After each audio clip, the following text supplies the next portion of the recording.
Rings the moment the meeting starts. I Um, always love when Mike's landline yeah, rings. why don't you introduce yourself, Kelly? Sure, I'll let you take that. So, hey everyone, my name is Kelly Satino, social media enablement manager here at Sochi. So great to meet anybody or talk to anybody I haven't talked to before. Mike and I have very similar roles here. I focus on industry updates, optimization of using our Sochi products, and strategy with our customers, and social media, of course. So, Mike, I guess I can pass it over to you. I think you said it all, except Yeah. replace all the social with SEO. Really, it's we're talking together for those who don't know. It may seem strange for those who think about social and SEO separately, why we're here together. We've been for at least the last year now. We started with our SEO Juice webinar. Shameless pitch if you haven't been there.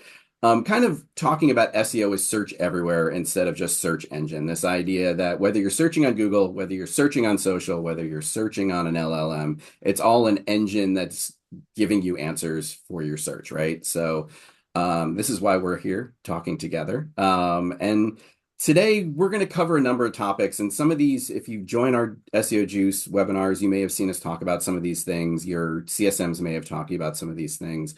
But we wanted to bring together those things that we've seen so far this year that are really important for search, wherever that might be, how it pertains to you, but also give you an opportunity to engage with us and ask more questions, maybe something we didn't cover, didn't think about, how it pertains to your industry. With no further, I guess, commentary, we'll begin. We'll talk a bit today about why Google is no longer the starting point, how social platforms become search engines, the rise of AI-led discovery, what's actually driving engagement, and how to stay discoverable, along with just some other news tidbits that have come up since we put this together a few weeks back. Um, so to start things off, you can't really talk about any search conversation without talking about Google and where Google's at. I'm sure most of you on this call have probably seen a drop in some point in either search impressions, map impressions, maybe both. And hopefully you haven't seen a change in ranking, right? Because that's the thing that really shows success. We've seen that this survey came out. It was Datos and Spark Toro looked at the state of search in Q4 and basically saw that actually it goes for the whole year. I don't know why it says Q4, but they do give what the whole year was doing. And there was a definite drop of up to 20% in search impressions overall on Google. Now, this wasn't just local, this was search in general. But really, the takeaway from this and why I wanted to talk about this is the idea wasn't that search was declining in these areas. People aren't searching necessarily fewer time, for fewer things. They're just getting better results. And we've kind of seen this too, depending on what industry you're in, search may be starting elsewhere. So you might be starting in social, you might be starting in LLMs. If you're looking for a restaurant, you might start in social. If you're looking for maybe, a new groomer, you might start in AI mode to try and narrow down the specific things that you need. And then you might go to Google afterwards to find out where they are, to get directions, just to get to their website or find some more information. So the idea here is that search is down, but it tells us a lot of things. Not that people are searching less, they're just searching elsewhere and it's more refined. Um, any questions? Have people seen this in their own search performance metrics? Have you found search going elsewhere? Have you found that you're getting leads from different places than maybe you did previously? Um, Curious. Yeah, feel free to come off mute, or you can put it in the chat too if you're comfortable. Oh, wait, I see there's something. No, they're making fun of your landline. Oh, okay. Nice. All right. Well, we'll move on from here. I think this is we've all pretty much seen this, and this makes a lot of sense. But talking about searching everywhere, this is going to lead us to our first poll, which is Kelly, you want to take this first poll? Sure, Since yeah. So I am curious. So this first one here, have you ever used TikTok instead of Google to search for something? So yes, regularly, yes, a few times. I've tried it once, or never. And I think you could probably just ignore the second and third poll for right now, Yeah, right, Leah? I realize that they're all popping up at once, which is my bad. So we'll take this and look at them as we get through, and we'll just respond to them as we pull the slides up. I think I botched that one, guys. Sorry, they should be individual. All right, I'm gonna go ahead and end it. All right. All right. Moving on, Kelly. Oh, wait, we Yeah, have to talk about the poll. Talk about the poll first. yes. So, looks like most half the people never have not used TikTok, I should say, yet. 15% regularly do, a few 25% a few times, and then 10% have tried it once. So I definitely fit into that yes regularly bucket.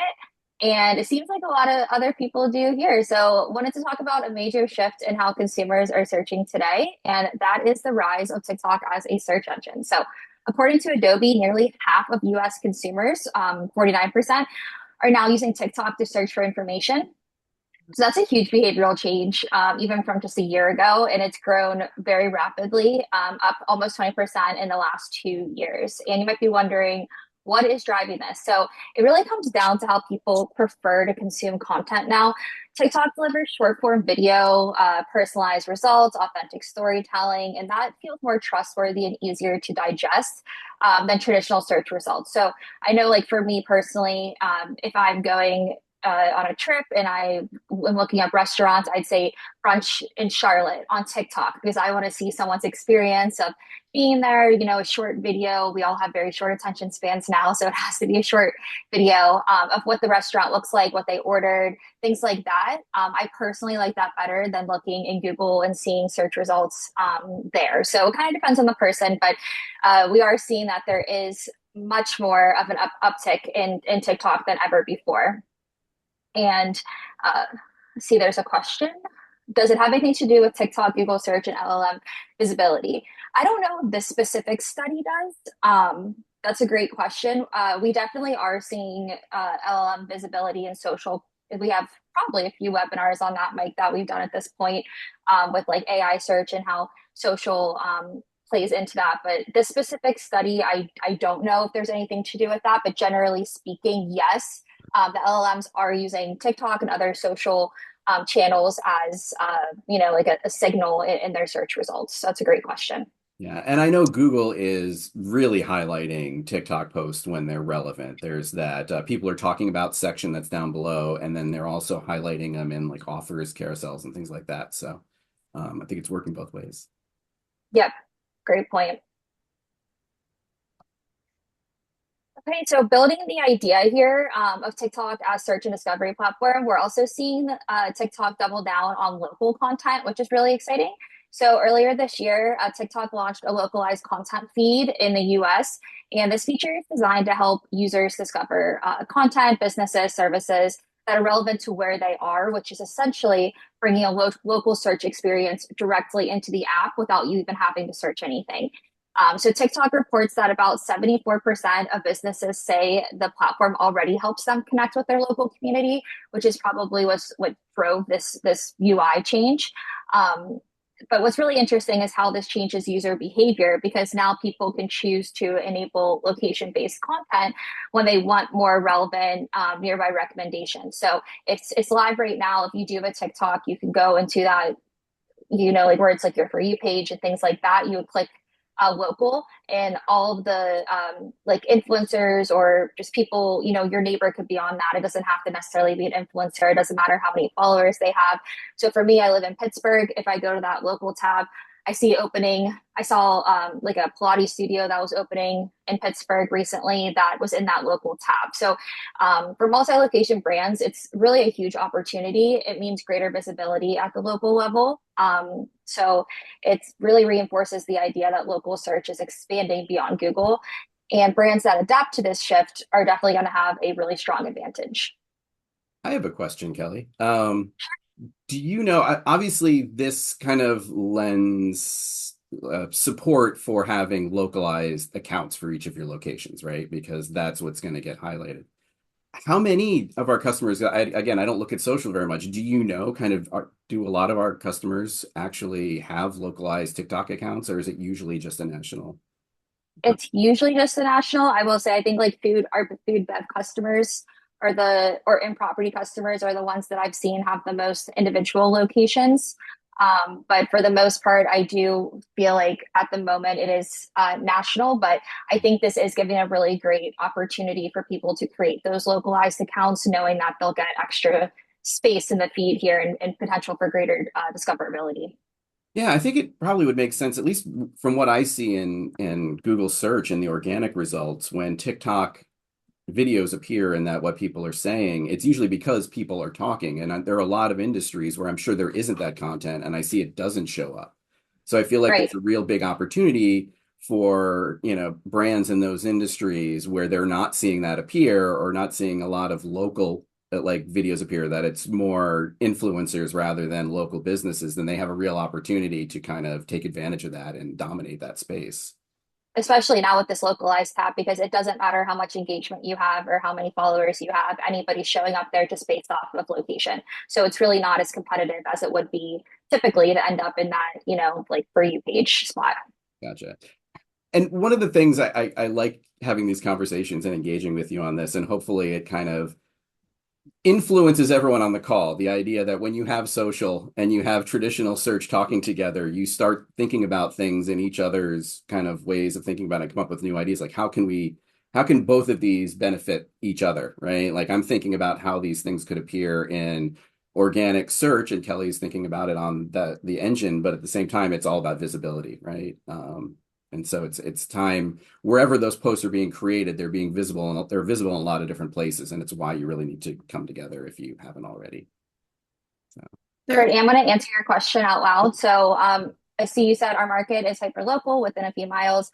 We have many locations where our demographics tend to lean heavily towards Boomer and Gen X. Is it still worth to invest in TikTok in their area? So, I would say if it is really, if you have a lot of locations within just one small area, I don't think you need to create a individual TikTok for each location because if I mean, it's going to end up in the local tab kind of competing against each other at that point if they really are super close together. So I would say it's worth creating TikTok, creating a few location TikToks just to have them up.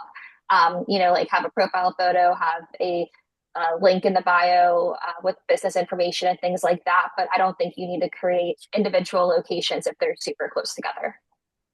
but should they for YouTube? I know my boomer parents, they're all on YouTube now. YouTube's a good question. I don't know what the strategy would be there on YouTube. I don't know what your thoughts are, Mike. I don't yet.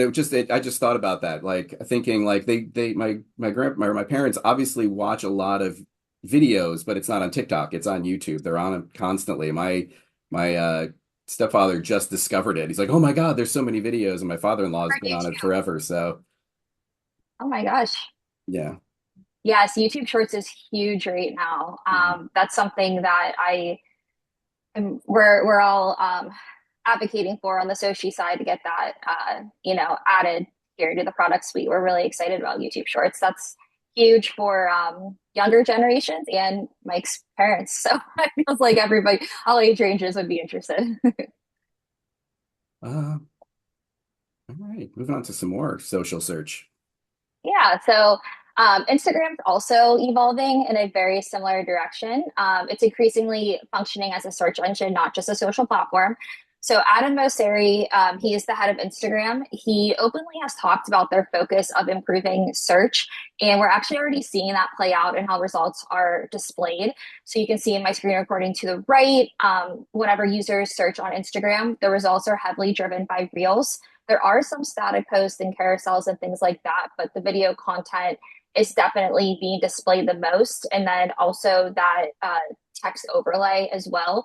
So you can see whatever I'm searching for, like smoothies or coffee shop near me or whatever it is. A lot of it is text that is appearing on the actual creative itself. So Instagram is getting better at understanding and indexing what's actually in the video. So the key takeaways here is that text overlay on Reels is really the best way for you to get that extra visibility.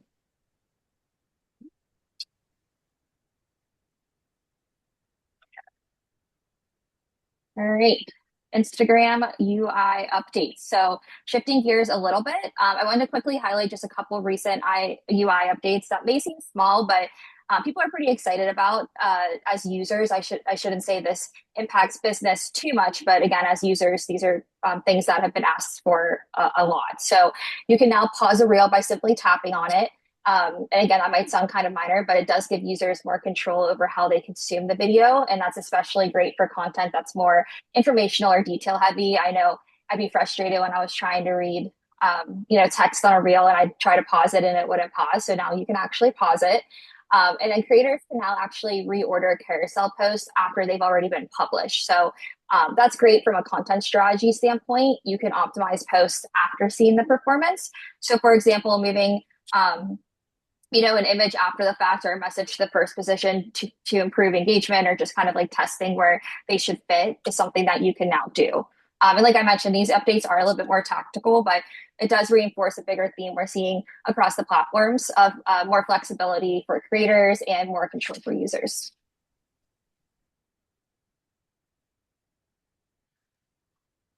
More Instagram news here. So something we get asked a lot is when is the best time to post? So Buffer recently analyzed over 2 million Instagram posts to identify patterns in engagement. And there are a few helpful takeaways here. So first, in terms of peak times, some of the strongest engagement happens on Thursday at 9 a.m., Wednesday at noon, and Wednesday again at 6 p.m. And this is within your time zone. So you're seeing both midday and early evening windows perform well. And looking at the days of the week, Wednesday and Thursdays tend to drive the highest engagement overall, with Tuesdays close behind. And then more broadly, evening hours between 6 to 11 consistently show strong performance across those days. And then on the flip side, weekends tend to see lower engagement, which makes sense. People just are generally not on their phones as much. But I do want to stress, with all of that said, the most important point on this slide is actually the strong content will outperform timing. So this is really just meant to act as a guide if you need a starting point.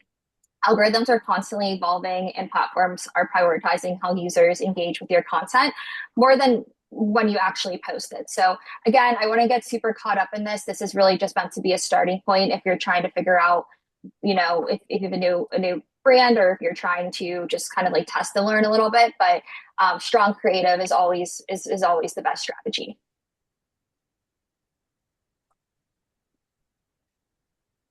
So let's zoom out for a second and actually look at the bigger picture of Instagram performance. So Social Insider had a benchmark report, and we are seeing some pretty significant shifts here that might validate some of the things that you guys are seeing on your end. So first, overall engagement is down year over year, about 24%. And follower growth is slowing down across brands of all sizes.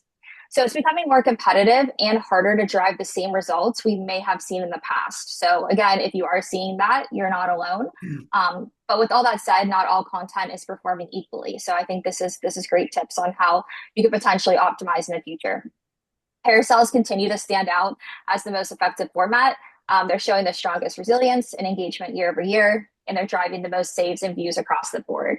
As a reminder, Instagram will show you one carousel post multiple times. They'll just show you a different, piece of creative within that carousel. So that's why it's such a great format to use, because it is being shown to the same person multiple times.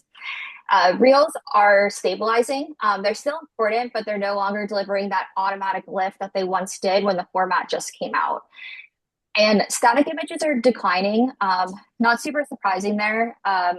They are declining in engagement, and then how often brands are even using them. And I think those kind of go hand in hand. People aren't seeing the success with stills that they once were. Another key point here is around scale. Audience growth is getting harder to sustain, especially for mid-size and larger accounts, which are seeing the biggest slowdowns. So basically, the takeaway here is that Instagram isn't as easy as it used to be. It requires more strategic planning, really focusing on formats like carousels, diversifying your approach, being more intentional about how you drive engagement. So hopefully these tips are validating and also help people, strategize with Instagram moving forward. And it's really important to get that engagement. I know Google has said in our tests we did with linking Facebook and Instagram and X and all of that, that Instagram and Facebook are the ones that they tend to look at the most. So having that engagement and giving those active prominent signals are really important going to traditional search. And I'd be curious if anybody wants to add in the chat as I go to the next slide, if they do see Instagram performance bring in more engagement than they do on the Facebook side, because a lot of customers we have, I'll take a look at their Instagram reporting versus Facebook reporting, and we will see more Instagram than Facebook engagement or even engagement rate. Do you know if the decrease is due to user behavior or from the algorithm from the platforms? That's a great question. I don't know exactly what the decrease in engagement could be. I think it's probably competition. I think algorithm changes and competition probably play into that. I don't know if it's necessarily user behavior. I think it's probably just like a mix of there's a lot of competition there and there's a lot of algorithm changes happening there. So the things that once worked for you, like stills or reels just aren't bringing in that same level of engagement now that there are different types like carousels or, the text overlay is such a big driving factor of discoverability now. So I think it's more, algorithm shifts and competition. Yeah, and I wonder if it is also just the content itself, because that said brand, like brands, right? Like I was looking at content creators that was looking at brands and visibility. I'm wondering if brands, it seems like, are slower to adopt some of this like constant video update kind of content. And when Instagram is highlighting more reels and that kind of content, it would make sense that the traditional type of content is getting deprioritized, and that could account for a lot of that change too, right? Maybe. That's a great point. Yeah, it is interesting when we think of Instagram. So much of these industry updates are tailored towards creators and influencers and individual, people, but also the brands too. And they do kind of compete against each other in a way. And it is the brands who kind of adopt these strategies second. Obviously, we know I was on the brand side on social. It's really hard to work upwards and convince people above you, like, hey, we need to try this different thing. Whereas if you're an individual creator, it's a lot easier to kind of make changes to your strategy. So that's a good point. So LinkedIn, one of the biggest shifts happening right now, the rise of AI-led discovery, like we've been talking about, is really important on LinkedIn specifically. So what's changing is how people find information in the first place. So like we talked about, buyer behavior is moving away from traditional search and where you click through links towards AI generated answers. So tools like ChatGPT, AI search overviews, they're summarizing information for users without people ever having to actually click to go to a website. And within that shift, LinkedIn content is showing up more and more. It's being surfaced, cited inside these AI generated responses. And this leads to a really important point that people are probably seeing, and that's traffic is no longer the only or even the best indicator of visibility or influence. So traffic cannot be the main KPI anymore. There's a lot of other factors that go into it. So non-brand B2B search traffic has declined significantly, in some cases up to 60%, even when rankings haven't changed. So at the same time, 60% of searches now end without a click because users are getting their answers directly from AI. And I know that's not unique to only talking about LinkedIn. That's something that we've been seeing, we have seen go on for a while now. So LinkedIn has actually become one of the most cited sources in these AI generated responses, which means influence is happening earlier in the buyer journey before someone even reaches your website. So AI systems tend to favor content that feels human. We see this time and time again. Things like expert perspectives, fresh insights, conversational tones. Mike has quite a few slides on this later, so we'll dive into facts and all of those things. But any LinkedIn posts and articles that naturally check those boxes is really great. And they also carry strong signals around authority, recency, credibility, all of those things that, again, we're going to get to in a few slides. So the key takeaway here is that brands investing in LinkedIn, especially really focusing on that thought leadership content, are really getting an advantage, not necessarily just in social, but also in AI-driven discovery as well. Yeah, it's funny. I've seen a couple of my own LinkedIn posts getting cited when I was doing some SEO research, which was kind of interesting. So yeah, they're definitely citing them. So moving on. So talking about getting cited, for those, we're going to go back to Google now. So we've reported about Google's new AI-powered summaries that you may have seen if you've been in AI mode, or if you've done any search on your phone. You may see there used to be these little snippets that appeared right under the business, right under this area that was more of an editorial description that Google was creating. Now that's evolved to a more active dynamic what to know section. And why I say dynamic is each time you open this, you may get a different list of things to know about depending on what you're searching. And sometimes within the same search, it seems like every time you open this knowledge panel, this section does a bit of AI work and creates this dynamic what to know. Now, what's really interesting is if you click through it, you can see where this is linking from. And what's really interesting about this, and again, another shameless plug for the SEO Juice, because I'll probably talk about it a little more than next month in our next session, is that in these sections, Google isn't even referencing its own content most of the time. A lot of the time, this is like you might wonder why Google will cite attributes from somewhere else and not from its own data that it has, is this AI doesn't have access to that same knowledge graph that the rest of the knowledge panel does, which is super interesting. But what this does do, which is kind of the point of this slide, is it gives you a really good idea of what Google knows about your business. And they said a lot of this does come from local page. They will rely on local page primarily when there's enough information there. Then it'll start going to other sources. So your local page really is your best structured data source when it comes to AI sourcing. But it also lets you know what Google doesn't know. So I was doing an audit for a customer, kind of doing something live, and I found this. I don't think it was the customer. This was just something else I found. But this title insurance company, they have no website link, or at least it doesn't go to a localized website. And they have no reviews. And so Google knows nothing about this business, which is really interesting because you would think the what to know feature would only give you kind of, hey, this is what we know about it. And if they know nothing, you would think the feature just doesn't appear. In this instance, this business which showed up, would you even click on it? There's no images, there's really no reviews, and Google literally says, we don't know anything about this business. So I look at this as a really good opportunity to see what Google does know about you.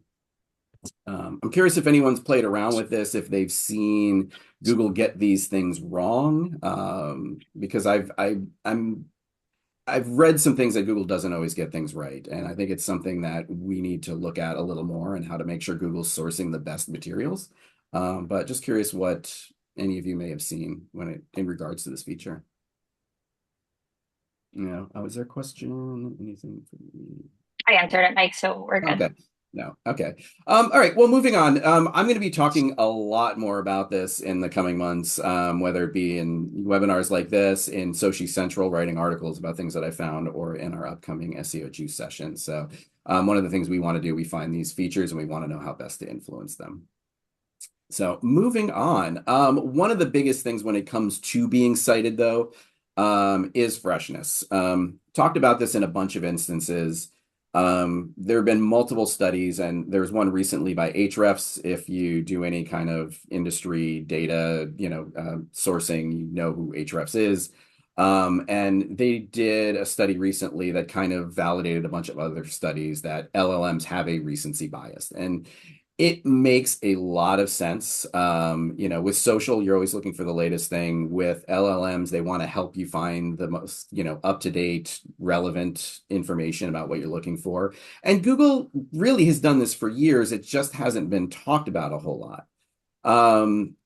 I will say that when it's one of the reasons if you joined our previous, again, another plug for the SEO Juice, we talked about this kind of new acronym to kind of think about how you're optimizing. And one of those new things that was really important, the very first letter was freshness. And there's a reason for that. And another thing I'm finding is when LLMs are taking the information they get from traditional search and compile that and go to spit things out for recommendations, this freshness really is a strong signal. And the reason it is a strong signal, and it's been noted, I've made sure it's been noted in Perplexity, it's been noted in ChatGPT, it's been noted in Gemini, is freshness is a signal that this place is open, right? And that it's relevant. So even though there are hours out there, LLMs are really trying to give you the business that is the most reliable, right? And so fresh content is a signal for that. So just something to note and something to think about when you're thinking about, when you should post, how often you should update your website. It's no longer enough to just create a well-optimized website and let it sit. You have to think about, how do you keep that fresh? How do you keep that updated to make sure that when LLMs hit it to as a source to cite and validate and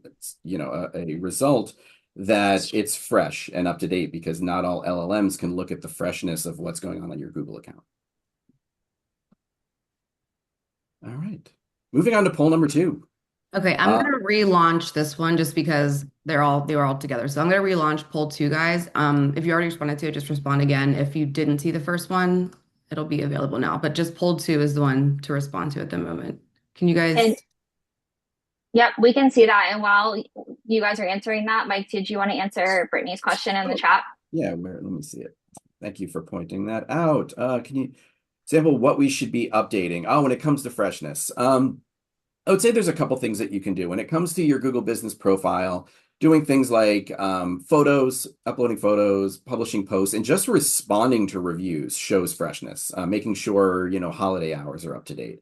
One of the things I've noticed is after 6 months, if a brand hasn't done anything on their profile, Google will actually send an email like, can you just double check and make sure everything's okay? And it's also one of the reasons Google takes so many recommendations, because there is so little updating. So if you're doing a lot of updating, Google's less likely to take recommendations from elsewhere as well. When it comes to things like local pages, I'm a really big fan of updating copy seasonally to try and, because people's needs change over the course of the year, and LLMs are about meeting people's needs, right? So their needs, if they're going there, they're solving a problem. So it's usually seasonal. It could be any number of things. But another thing that I really like, and it's a way to keep copy updated without doing really much work at all, is someone like Trader Joe's. Go look at their page. They have a blog on there that's updated every month with seasonal recipes and copy and things like that. And it keeps their page fresh and up to date and injects new keywords into that page every month. So some ideas there. Hopefully that helps. And like you guys should be able to see the results of poll number Oh, 2 on the screen. let's see. Yeah. Yes, going on to what format drives the most engagement for your brand right now.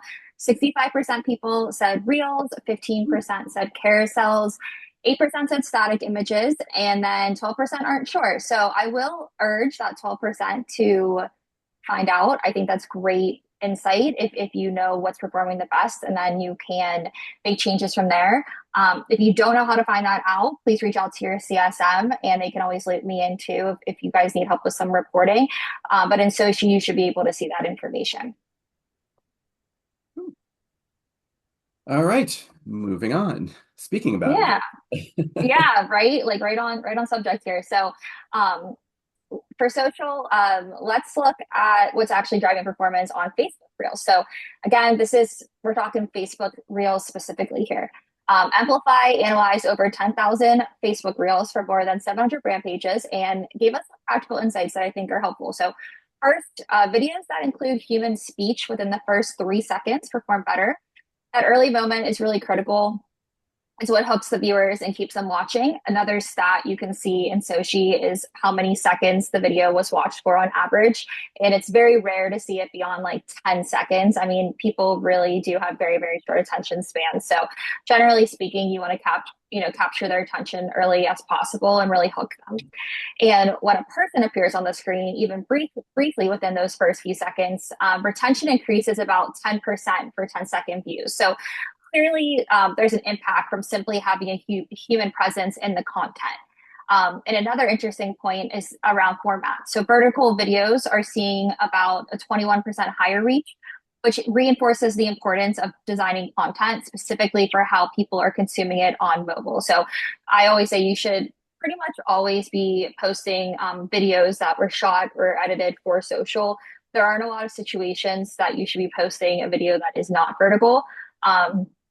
So what does this mean for brands? The big takeaway is that the human element really matters. Authentic, relatable content featuring real people. So like staff, customers, community, that really resonates well with audience members. And this is really important, especially as we talk about multi-location businesses and local social. Leaning into hyper-local content that feels personal and relevant can make a really big difference in performance. Okay. Yeah, we have a couple. Oh, so you were taking that question, Mike? Oh, yeah, yeah, yeah. Oh, yeah. Okay. So someone, and I'll read it out loud. Someone was asking a very good question. We heard that LLMs look for consistent information across all platforms. But we also use lead tracking phone numbers and website URLs on our listings. Is this hurting us, or is enough information consistent across platforms that different phone numbers and website URLs don't matter?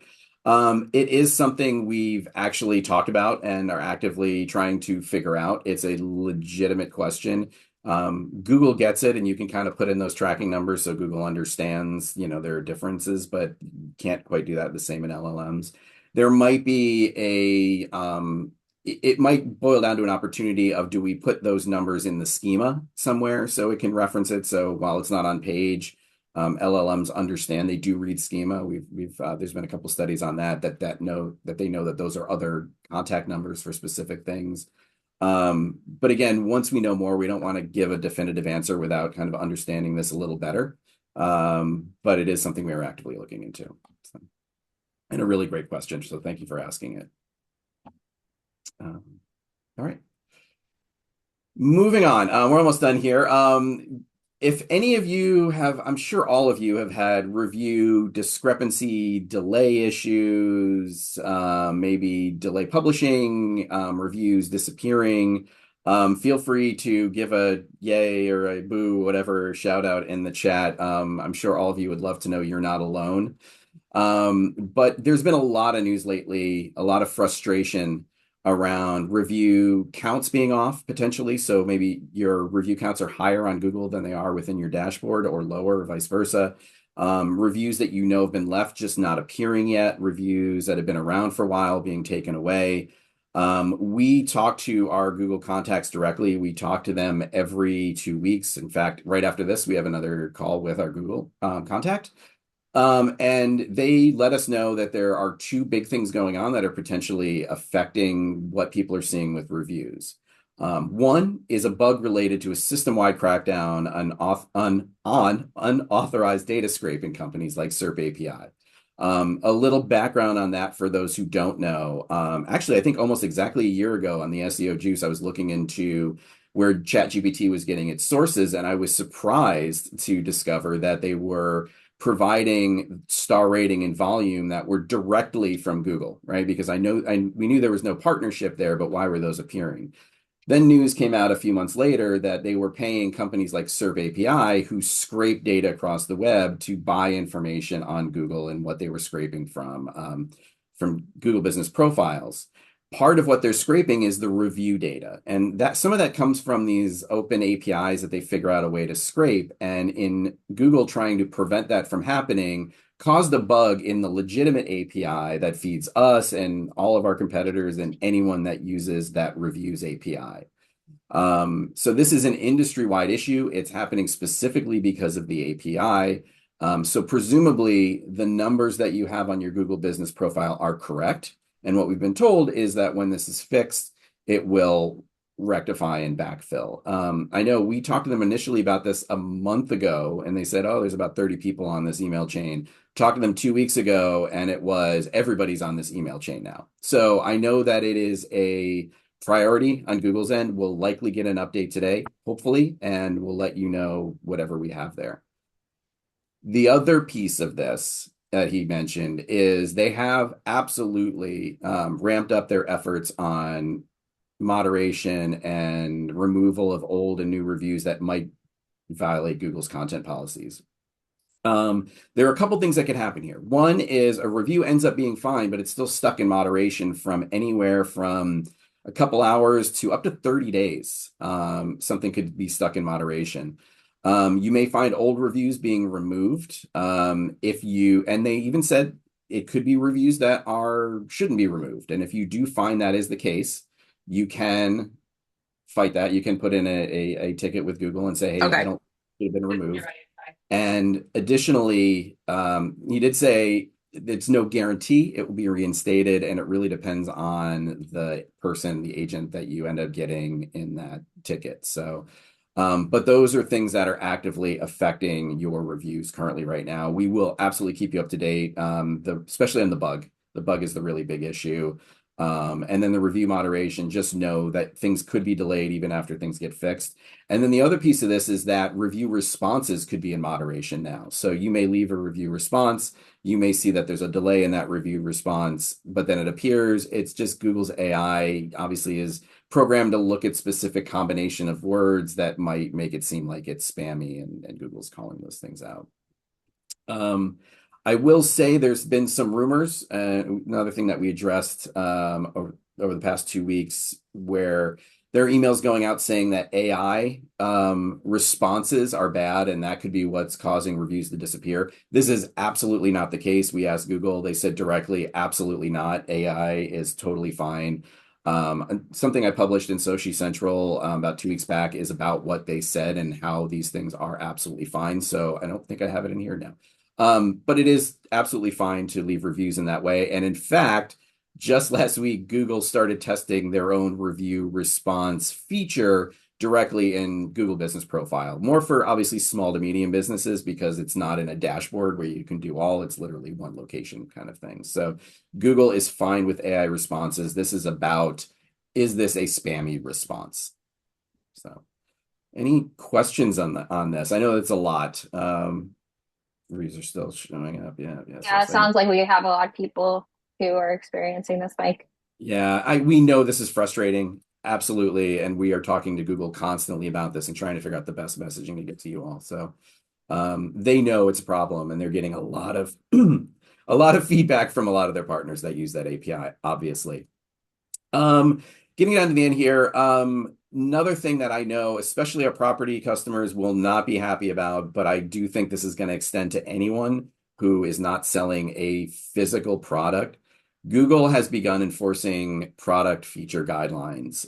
This is something they told us directly, unofficially, that this is happening. When we talked to them 2 weeks ago, again about this, they said that they've already been getting feedback from partners that posts for property profiles, specifically these floor plans, have been failing to upload. I'd be curious if anyone on this call is having these issues, especially if those issues extend beyond property and floor plans.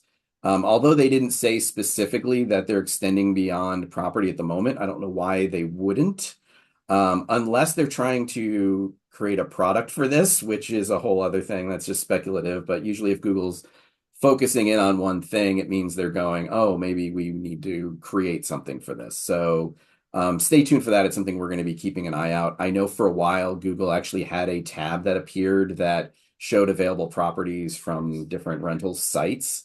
So maybe that's what they're trying to get back to. Not sure. But if he did say that the reason is ultimately this bit from the support page, which is the product features intended for a local store which sells physical goods. So we may see home care businesses that like to use this a lot. Gyms and physical fitness programs, they use this a lot. Self-storage, we see this a lot. Even if Google isn't cracking down on this now, they may start to. So we just want to keep everyone aware. And what Google said is, well, posts are still the best way to promote this stuff. Not a great answer, but it's what's happening right now. So just wanted to give you a heads up. Any question? And again, did we get anything or anyone else having? We are in self-storage and post pics of units, and we had issues with some. Was it a recent thing, Brittany? Or has it been over time? I'm just curious. Recent. Okay. Good to know. Definitely let us know. You can just let your CSM know and to say that, hey, the SEO team wanted to know if we're still seeing these failures. I'd like to know if you're seeing them more widespread and continuous.